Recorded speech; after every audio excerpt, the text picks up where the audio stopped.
অসমৰ পুৰণি বিজেপিয়ে স্থান নাপালে মোদী মন্ত্ৰীসভাত 2014 চনত বিজেপিলৈ আহিয়েই কেন্দ্ৰীয় মন্ত্ৰী হল পবিত্ৰ মাৰ্ঘেৰিটা দিলীপ ৰঞ্জিত কামাখ্যা পৰিমল হ'ব কেৱল সাংসদ অসমৰ নপুৰণি বিজেপিৰ বিভাজন স্পষ্ট হল মোদী মন্ত্ৰীসভাটো অসম বিজেপিৰ নপুৰণিৰ সংঘাত এবাৰ স্পষ্ট হল মোদী মন্ত্ৰীসভাটো কেইবাগৰাকীও পুৰণি বিজেপি নেতা সাংসদ হিচাপে নিৰ্বাচিত হৈ লোকসভাৰ মজিয়ালৈ গৈছে যদিও তেওঁলোকে মোদী মন্ত্ৰীসভাত স্থান লাভ নকৰিলে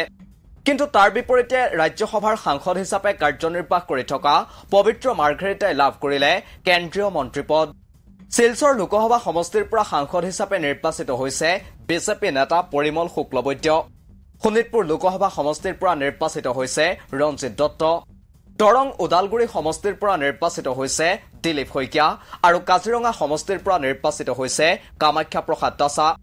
আজছাৰ মজিয়াৰ পৰা আহি বিজেপিত যোগদান কৰা কামাখ্যা প্ৰসাদ দাসাই দুটা দশক ধৰি বিজেপিলৈ সেৱা আগবঢ়াই অহাৰ সমান্তৰালকৈ কেইবাটাও দশক ধৰি সুদীৰ্ঘকাল বিজেপিতেই আছে পৰিমল শুক্লবৈদ্য দিলীপ শইকীয়া আৰু ৰঞ্জিত দত্ত 2014 চনৰ মোদী ঢৌ অহাৰ পূৰ্বেই এইসকল নেতাই অসমত বিজেপিৰ পতাকাখন ধৰি ৰাখিছিল আৰএছএছৰ সৈতে এসময়ত সক্ৰিয়তাৰে জড়িত হৈ থকা এইসকল নেতা পৰৱৰ্তী সময়ত বিজেপিত যোগদান কৰি সক্ৰিয় ৰাজনীতিৰ অংশ হৈ পৰিছিল কিন্তু এইসকল নেতাৰ এতিয়া গুৰুত্ব নাই বিজেপিৰ মজিয়াত 2014 চনত মোদী ঢৌ অহাৰ সময়ত বিজেপিলৈ ঢাপলি মেলিছিল বৰ্তমানৰ কেন্দ্ৰীয় ৰাজ্যিক মন্ত্ৰী পবিত্ৰ মাৰ্ঘেৰিটাই যোগদান কৰিয়েই লাভ কৰিছিল অসম বিজেপিৰ শীৰ্ষ মুখপাত্ৰৰ দায়িত্ব 2017 চনত পবিত্ৰ মাৰ্ঘেৰিটাই লাভ কৰে জ্যোতি চিত্ৰবনৰ অধ্যক্ষৰ দায়িত্ব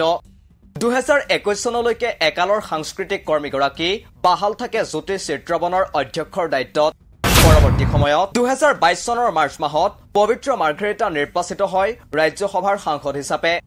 2022 চনৰ জুলাই মাহত মুখ্যমন্ত্ৰীৰ ৰাজনৈতিক উপদেষ্টাৰ দায়িত্ব লাভ কৰে পবিত্ৰ মাৰ্ঘেৰিটাই আৰু তাৰ পাছত শেহতীয়াকৈ নৰেন্দ্ৰ মোদী মন্ত্ৰীসভাৰ কেন্দ্ৰীয় ৰাজ্যিক মন্ত্ৰীৰ দায়িত্ব লাভ কৰে এইগৰাকী বিজেপি নেতাই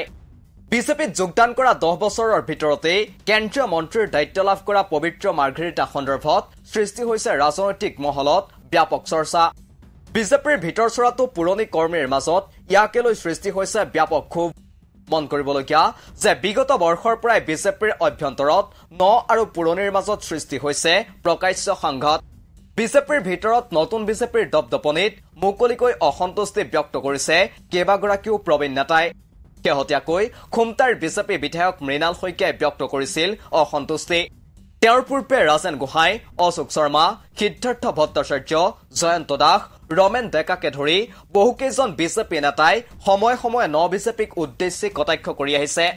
এনে প্ৰেক্ষাপটত পুনৰ মোদীৰ মন্ত্ৰীসভাটো ন বিজেপিৰ দপদপনিত ক্ষোভত ফাটি পৰিছে পুৰণি নিষ্ঠাবান বিজেপি কৰ্মীসকল এই ক্ষোভ বিজেপি নেতৃত্বই এতিয়া কেনেকৈ প্ৰশমিত কৰে সেয়াহে হ'ব লক্ষণীয় নিউজ ডেস্ক ৰিপোৰ্ট দি ক্ৰছ কাৰেণ্ট